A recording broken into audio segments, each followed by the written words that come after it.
exploring sleep studies, respiratory rates, advanced titration, and hypopnea differentiation in detail.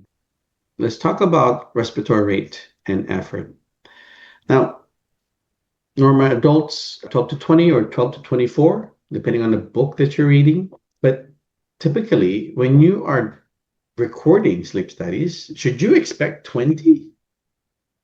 Right? If you're sleeping and your respiratory rate is 20, that's a little still high, but within normal range. So when I see patients, and let's say I'm doing a titration, and the patient doesn't have any more events, then I look at the respiratory rate and they're going 25, 27, 28 breaths per minute. Is that optimal or not? Oh, because they have increased work of breathing. They're still trying to breathe so hard. You don't want that. If they are optimally titrated, they should be within the normal breath rate, right? Between 12 to 20 or 15 to me is okay. I'm fine with 15, right? Goes a little high, okay, I will look. But above 20, you might want to increase your pressure support. But just remember that when you're titrating, also look into the breaths per minute. Respiratory rate tells you a lot, and you can do different things with your PAP to try to fix that. And sometimes, if you see this rate and you're not titrating, then it could be that the patient has hypoventilation, right? Or they have some form of restrictive lung disease. And sometimes they are not diagnosed with it, so you need to annotate. It could be because of your annotation that this patient might realize that they have some other diseases. Make sense? All right, thoracic abdominal belts.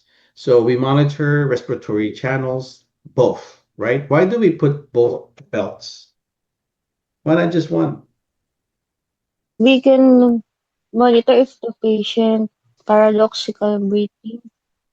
Very good. So that's correct answer. When you have two belts, you can identify if they are having paradoxical, if they're going against each other, they're doing in phase, out of phase, instead of being synchronized. So the point there is you're trying to understand if this patient's breathing pattern is central in nature or obstructive. So paradoxical breathing means what? Central or obstructive? Obstructive. Obstructive, exactly.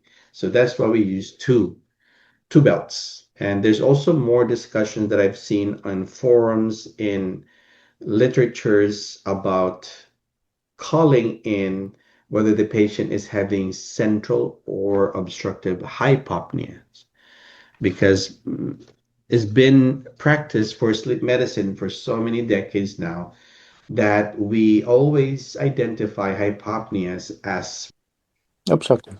we always assume that, oh, what's the AHI? 54.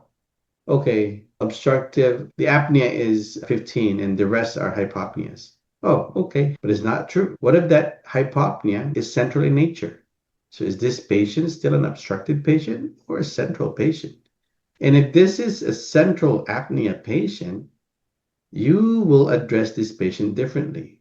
You will recommend the patient to have an evaluation either with neurology and or cardiology. There could be something there underlying cardiology or neurological issue.